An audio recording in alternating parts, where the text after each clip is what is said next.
Virginia बीच यो चाहिँ हाम्रो रहेको छ एटलान्टिक ओसन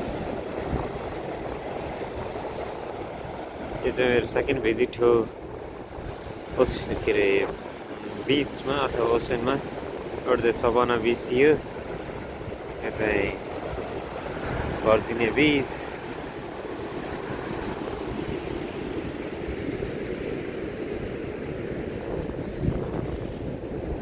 रमाइलो छ।